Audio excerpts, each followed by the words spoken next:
দুনিয়াতে যত বেশ্যা নারী আছে, দুনিয়াতে যত রান্ডি নারী আছে, যারা বেশ্যাগিরি করে করে মরে গেছে, সে মুসলমান হোক কিংবা ইহুদি হোক কিংবা খ্রিস্টান হোক কিংবা আর কোনো জাতি হোক না কেন, যারা বেশ্যাগিরি করে করে তারা মরে গেছে, ওই সমস্ত বেশ্যা রমণীদের জাহান্নামে দেওয়া হবে।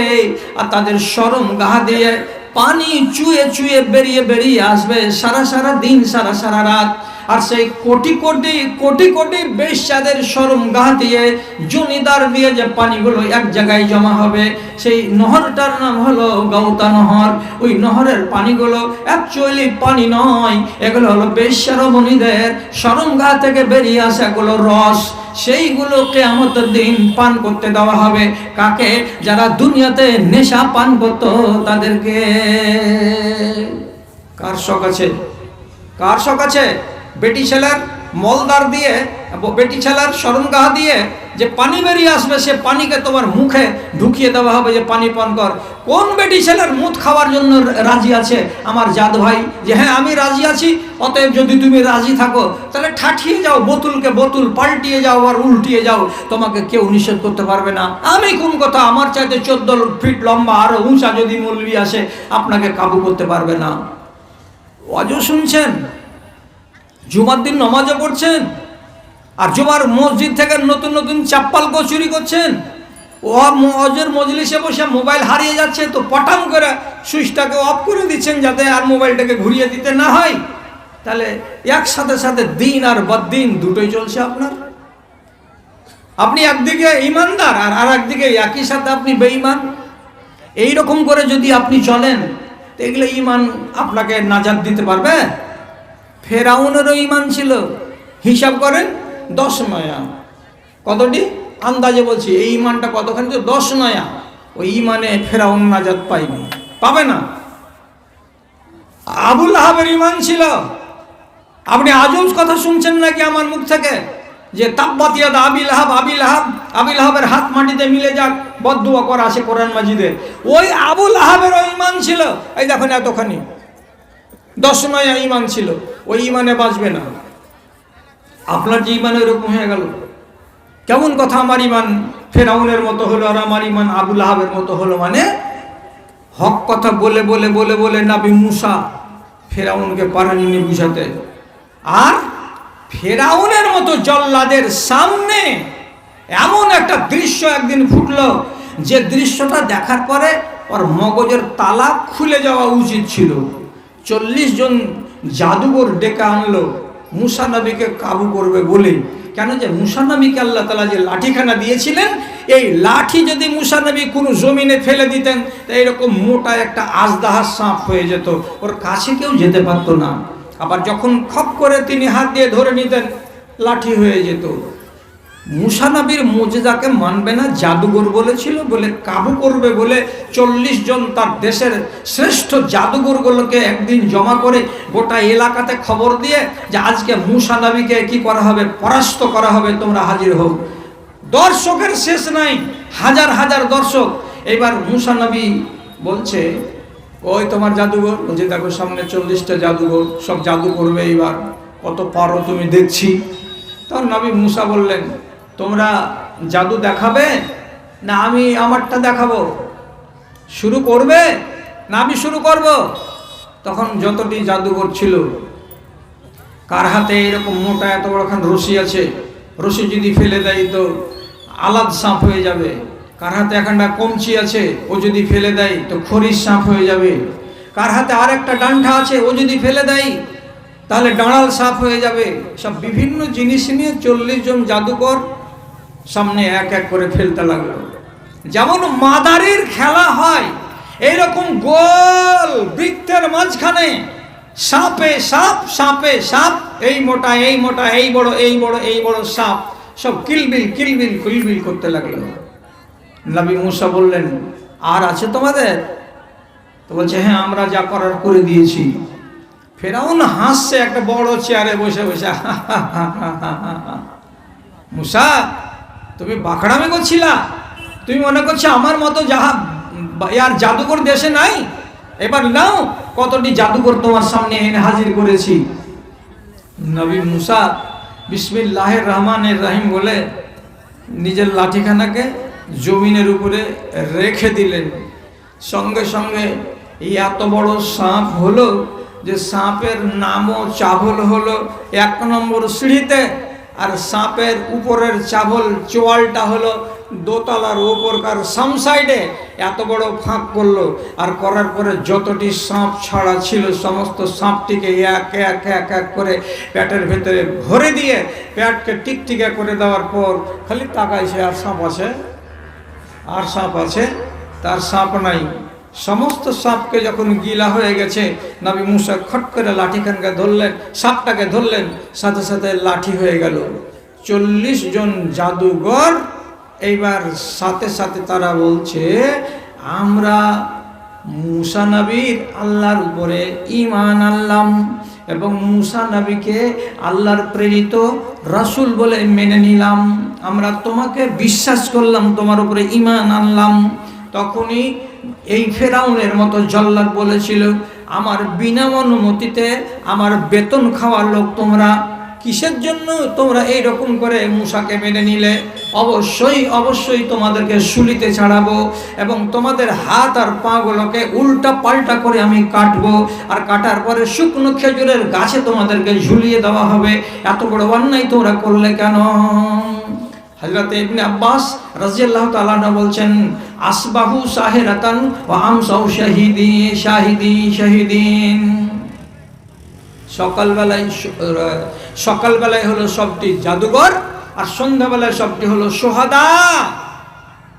এসেছিল তারা জাদুঘর হয়ে 40 জন, আর মরে গেল তা তারা হয়ে গেল শহীদ। কেন? যে ওই লোকগুলোকে ফেরাউন জিন্দা করে রাখেনি। তাহলে এত সত্য জিনিসটা চোখের সামনে আসার পরেও ফেরাউন মানতে পারেনি। এই ফেরাউন যখন শেষের বেলায় নীল নদী পার করে চলে যাচ্ছিল, তখন আল্লাহ তাআলা বলছেন, এই নীল নদীর রাস্তা আমি বানিয়েছিলাম মুসা নবীর জন্য আর তার মিলিটারিদের জন্য, ওরা চলে গেছে, আর জল্লাদ ফেরাউন আবার এখানে পা দিয়েছে। এর মতো জল্লাদকে পার হতে দেওয়া যাবে না, তুমি মিলে যাও, গায়ে গা লাগিয়ে দাও। 12টা রাস্তা হয়েছিল নীল নদীর গায়ে, মুসা নবী করেছিলেন লাঠি মেরে, সব রাস্তাটি বন্ধ হয়ে গেল, আর সমস্ত ফেরাউনের লাই লস্করগুলো তাদের ডুবে মরল। যখন পানি চুপুর চুপুর করে খেতে লাগলো ফেরাউন, তখন ফেরাউন বলেছিল, আমানতু বে রব্বে মুসা, আমানতু বিল্লাজি আমানাত বিহি বানু ইসরাইল, আমি ওই আল্লাহর উপরে ঈমান আনছি যেই আল্লাহর উপরে বানি ইসরাইলেরা সবাই ঈমান এনেছে। তাহলে মরবার কালে ফেরাউন কি বলছে? আমানতু, ওই আল্লাহর উপরে ঈমান আনলাম যে আল্লাহর উপরে ঈমান এনেছে বানু ইসরাইলেরা, আর যে আল্লাহর উপরে ঈমান এনেছে হযরত মুসা আলাইহিস সালাম, আমি ওই আল্লাহকে বিশ্বাস করতে গেলাম। আল্লাহ রাব্বুল আলামিন আসমান থেকে ফেরেশতাকে পাঠিয়ে বলছেন, ওর মুখে কাদা ভরে দাও, আর একবার যেন সে বলতে না পারে যে আমি আল্লাহর উপরে ঈমান আনলাম। ঈমান তো আনলো, তখনও দম ছিল, দম থাকা অবস্থাতে বলল যে আমি আল্লাহর উপরে ঈমান আনলাম, কিন্তু মরবার কালে শরবত কাম দিল কি? কাম দিল না। তার আপনার জীবন কেটে যাচ্ছে বেয়ারামি করতে করতে। যেদিন প্যারালাইসিসে ধরবে, আর যেদিন আপনাকে স্ট্রোক হবে, অথবা যেদিন আপনার বড় একটা রোগ হয়ে গেল, কি যে আপনার কিডনি ফেল হয়ে গেল, বিষাণ যখন ধরে নিলেন, তখন নমাজির বেটা নমাজি, এর আগে নমাজ নাই, এর আগে রোজা নাই, এর আগে দিন ধর্ম নাই। এখন আল্লাহ যখন আপনাকে বিছানে লাগিয়ে দিয়েছে, তখন আপনি শুরু করলেন শুয়ে শুয়ে তায়াম্মুম করে নামাজ পড়তে, তাহলে বাকি জীবনের খেসারতটা কে দেবে? আপনি বলুন তো। এইরকম করে দাগাবাজি করে যদি দুনিয়াতে বাঁচেন, তা আপনার ইমানটাকে তো দেখে মনে হচ্ছে আল্লাহ মাপ দেন আমাকে, যে এইসব ফেরাউনের ইমানের মতো ইমান। আবু লাহাবের তো ইমান হালকা দশমে বরাবর ছিল। আমাদের জাতের ভেতরে এক একটা লোকের এমনও ইমানের দশা যে আবু লাহাবের সমান হয়তো ইমান তার আছে কিনা বিশ্বাস করেন। আবু লাহাবের 2 বেটার সাথে নবীজির 2 বেটির বিয়ে হয়েছিল একই টাইমে। আবু লাহাবের 2 বেটা, ওতবা আর ওতাইবা, এটা রাসূলুল্লাহর 2টা জামাই। আর আবু লাহাব আল্লাহ পাকের নবীর বিহাই। কথা বুঝতে পারলেন কিনা? বিহাই। আর বিহাইয়ের নামে কোরআন মাজিদে আয়াত নাযিল হলো যে আবু লাহাবের 2খান হাত মাটিতে মিশে যাক। যখন এই সূরাটা নাজিল হলো, তখন আবু লাহাব একবারে কিলবিলিয়ে গেল। আর ওর স্ত্রী উম্মে জামিল কত হ্যাঁ রাগ হলো, বাড়ি গেছি যে তখন বলছে, হ্যাঁ আমার স্বামীর নামে কোরআন এসছে আর আমার স্বামীর দুখানা হাত মাটিতে মিশে যাক বলে মুসলমানেরা সব বদদোয়া করছে। তো স্বামীটাকে তখন বলছে, তুমি কি করছো বুড়া হুড্ডা মুখা, কিছু করতে পারো না? কি করব? তো মুহাম্মাদের সাল্লাল্লাহু আলাইহি সাল্লাম দুটা বেটি আছে আমার বাড়িতে বহু হয়ে, একটা বেটিকে অর্থব না আমরা, দুশ্মনের বেটিকে বাড়ি থেকে হাঁকাও। তখন আবু লাহাব কইছে, ঠিকই কয়েছিস তুই রে, থবো না দুশ্মনের বেটিকে। দুটা বেটাকে ডেকে কইছে, আমার মাথা আমার হাত পা তোদের দু ভাইয়ের উপরে হারাম, ছুবি না আমাকে যতক্ষণ পর্যন্ত আমার কথা না মানবি আর না শুনবি। রাসি আলাই আলা রাসে কুমা হারামুন, তোমাদের উপরে আমার মাথা আর আমার দেহ হারাম আমার যদি কথা না শুনো। দুই বেটা তখন কইছে, বাজান আপনার কথা শুনবো না তো কার কথা শুনবো, কি বলছেন বলেন। দুই বেটাকে তখন আবু লাহাব বলছে, আমার চোখের সামনে তুই তোর বাড়িওয়ালিকে এক্ষুনি তালাক দিয়ে দে, আর নাপির বাড়িতে ওর বেটি দুটোকে জমা করে দিয়ে আই, কারণ যে দুশ্মনের বেটিকে আমি বাড়িতে রাখবো না। বলছি এইটা কথা, হ্যাঁ দিয়ে দিলাম তালাক। দিয়ে রাসূলুল্লাহর কাছে গেল উতাইবা, আর উতাইবা যাওয়ার পরে বলছে, তুমি আমার বাপকে বকেছিলা, তুমি আমার বাপের নামে বদদোয়া করেছিলা, যার কারণে তোমাদের কোরআন মাজিদে আমার বাপের নামে সূরা নাজিল হয়েছে। রাসূলুল্লাহ জামাইয়ের দিকে দেখছেন আর মুচকি মুচকি হাসছেন, যে তোর বাপ কহেছে শুনলি, শুনে আমার কাছে আসছিস শ্বশুরের কাছে। তো রাসূলুল্লাহ বলছেন, হ্যাঁ বাবা, তোমার বাবার নামে সূরা নাজিল হয়েছে, তোমার বাবা আমাকে গতকালকে গাল দিয়েছিল, তার জন্য আল্লাহ তাআলা এই সূরা নাজিল করেছেন। তখন জামাই শ্বশুরের মুখে দূরে থেকে থু থু করে থুতু চালিয়ে দিল, আর থুতু চালিয়ে দিয়ে সাথে সাথে বলছে, তোর বেটিকে তালাক দিয়ে দিয়েছি, বেটিকে বাড়িতে পুষ, আর তোর বেটিকে নিয়ে যাব না। রাসূলুল্লাহ বললেন, তালাক দিলি তো তোর পাওয়ার, কিন্তু আমার মতো একটা মানুষ, আমি শ্বশুর, আমার মুখে তুই থুতু চালালি কেন? রসুল মনে ব্যথা পেলেন, আর ব্যথা যখন মানুষের মনে আসে তার মুখ দিয়ে অনেক কথা বেরিয়ে যায়। রাসূলুল্লাহ তখন নিজের কষ্টটাকে থামতে না পেরে আর দুটা বেটিকে তালাক দিয়ে দিয়েছে, দুটা জামাই একই দিনেই। আবু লাহাবের নির্যাতন আর তার স্ত্রী উম্মে জামিলের নির্যাতন, সব কথাগুলো যখন মনে পড়ে গেল, তখন রাসূলুল্লাহ জামাই বাবুকে থামতে না পেরে বদদোয়া করে দিলেন। কি বলে? আল্লাহুম্মা সাল্লিত আলাইহি কালবুন মিন কিলাবিকা। যে জামাই থুতু চালালো সেই জামাইকে রাসূলুল্লাহ বদদোয়া করে দিলেন। কি বলে? আল্লাহ, তোমার জগতে, তোমার দুনিয়াতে অনেক কুকুর আছে, কোনো একটা কুকুরকে আমার চোখের সামনে খাড়ো আছে, এটা হলো মুশরিকের বেটা মুশরিক, এটা হলো আমার জামাই, এর নাম হলো উতাইবা আবু লাহাবের বেটা, এই হলো একটা কুকুর। তুমি এই কুকুরটার উপরে তোমার দুনিয়ার চার পায়ের একটা কুকুরগুলোকে নিযুক্ত করে দিও, যাতে এই কুত্তাটা কাবু হয়ে যায়। আল্লাহুম্মা সাল্লিত আলাইহি কালবান মিন কিলাবিকা, তোমার কোনো একটা কুকুরকে এর পেছনে লাগিয়ে দিও মাবুদ। এই কথা বলে যেমনি দোয়া করা, বাড়ি এলো হাসতে হাসতে, আরে বেটা কি কহে আলি তোর শ্বশুরকে? ওই যে মুখে থুতু চালিয়ে দিয়েছি বাজান, আর দিয়ে যত কথা বলার ছিল গার বিষ মিটিয়ে বলে নিয়েছি, এবার চলে এলাম। তো শ্বশুর বসে বসে খালি শুনলে নাকি রে? বলছে না, একটা কথা বলেছে। তো কি বলেছে রে? বলছে আল্লাহুম্মা সাল্লিত আলাইহি কালবান মিন কিলাবিকা, এরকম একটা কথা বললো। আবু লাহাব কপালে হাত দিয়ে কইছে, মরে গেল বেটা, মরে গেল। কি হলো তোমার? একটু খেয়াল করিয়েন, এটা দুশ্মন, কোরআন মানে না, কিন্তু এটা হুজ্জতি। ও জানে যে কোরআন বারহাক, ও জানে যে নবী বারহাক, কিন্তু গায়ে বরদাস্ত হয় না বলে মানে না। তো আপনাকে এটা কেন বলতে যাচ্ছি যে ওর যে 10 নয় ঈমান ছিল আবুল আহাবের, আপনি নিজেকে এই জামানায় 52টা জুমার খুতবা শোনার পরে যদি আপনার ঈমান হালকা 10 নয় হয়ে যায়, আপনি আবুল আহাব থেকে কোনখান ভালো হলেন এটা দেখাবো বলে আপনাকে এত সুন্দর কথাটা আর সহি হাদিসটা আপনাকে বলছি। 15 দিন 20 দিন পরে বেটা ব্যবসা করার জন্য সিরিয়া যাবে, একদল লোক 15টা ছেলের কাফেলা উঁটে করে এখান থেকে চামড়া নিয়ে যাবে, আর চামড়া ওই দেশের মাটিতে বিক্রি করে ওখান থেকে আনাজ নিয়ে আসবে।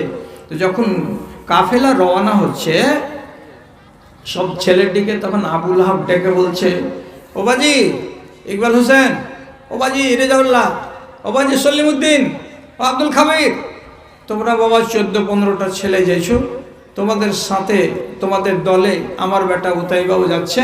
তো একটা কথা আমি মক্কার একটা নেতা বলছি তোমাদেরকে, আমার বেটাকে তোমরা রাস্তাতে চোখ চোখ করে দেখে থাকিও, আমার বেটাকে কোনো সময় তোমরা একাই কোনো জায়গাতে যেতে দিও না।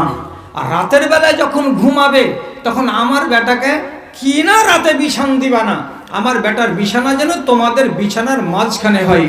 কথাটি মনে থাকবে রে বাপ তোদের? হ্যাঁ থাকবে, নেতার বেটা নেতার কথা। এখন এই কথাটা কেন বলছে আবুল আহাব? তো আবুল আহাব নিজের বেটাকে বলছে কি ইন্নি আশাদুল্লাহ খায়ফান আলাইকা লে দুআ ইন্নবী আলাইকা, ওরে আমার বেটা তোমাকে ভয় লাগে না, কিন্তু আমার ভিতরটা খালি এমনি এমনি এমনি এমনি করছে। কেন এমনি করছে? যে ওই লোকটা যে বদদোয়া করেছে তোমার নামে, ওই লোকটার দোয়া কোনোদিন রদ হয় না, ওই লোকটার মুখ দিয়ে যেটা বেরোবে তার রব ওটাই কথা শুনবে। তোর উপরে যে বদদোয়া করেছে আল্লাহ এর উপরে একটা কুকুরকে তুমি নিযুক্ত করে দিও, তার জন্য ভিতরখানে আমার এরকম দুরু দুরু দুরু দুরু করে কাঁপছে, আল্লাহ আমার ছেলের কি হয়, আল্লাহ আমার ছেলের কি হয়। সিরিয়া পৌঁছতে পারেন, এক ময়দানে গাছের কাছে গিয়ে তারা খিমা টিমা লাগিয়ে দিয়ে রাতের বেলায় শুয়েছিল। আর ঘুমন্ত অবস্থাতে ময়দানের দিক থেকে, পাহাড়ের কিনারা থেকে এদিক ওদিক থেকে কোথায় একটা নেকড়ে বাঘ এলো। আসার পরে এই যে 14-15 জন লোক শুয়ে আছে রাতের বেলায় বিছানায়, একটা করে দিন চলে যায় তোমার আদেশে, দিন চলে যায় আধার নেমে আসে রাতে, কত যে শক্তি লুকায়ে রেখেছো তোমার নিপুণ 2 হাতে। মহাবিশ্বের তুমি যে চালো, মহাবিশ্বের তুমি যে চালো, তোমার জয় নিশান। ওগো আল্লাহ মেহেরবান, আমি গাহি তোমার গান। তুমি আমায় রিজিক দিয়ে বাঁচাও আমার প্রাণ, গো আল্লাহ বাঁচাও আমার প্রাণ। রূপে ভরা দুনিয়াটা দেখতে কত ভালো, দেখবো যে তাই চোখে তুমি দিলে আমার আলো, তুমি দিলে আমার আলো। অনেক দেখি আলোবিহীন, একই তোমার শান। ওগো আল্লাহ মেহেরবান, আমি গাহি তোমার গান। তুমি আমায় রিজিক দিয়ে বাঁচাও আমার প্রাণ, গো আল্লাহ বাঁচাও আমার প্রাণ। তোমার আদেশে দিন চলে যায়, আধার নেমে আসে রাতে, কত যে শক্তি লুকায়ে রেখেছো তোমার নিপুণ 2 হাতে। মহাবিশ্বের তুমি যে চালো, উড়ুক তোমার জয় নিশান। ওগো আল্লাহ মেহেরবান, আমি গাহি তোমার গান। তুমি আমায় রিজিক দিয়ে বাঁচাও আমার প্রাণ, গো আল্লাহ বাঁচাও আমার প্রাণ।